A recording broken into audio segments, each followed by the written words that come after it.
Wavy effect in Photoshop. Import any two images. Drag second picture into first picture tab.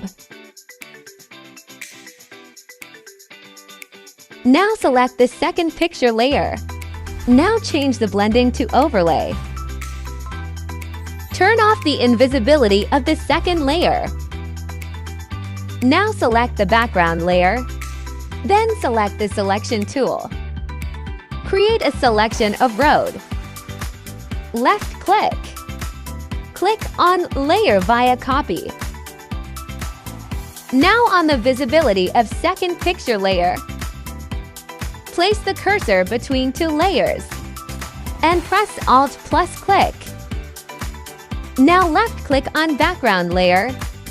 Click on duplicate layer. Click on OK. Drag duplicate layer to the top.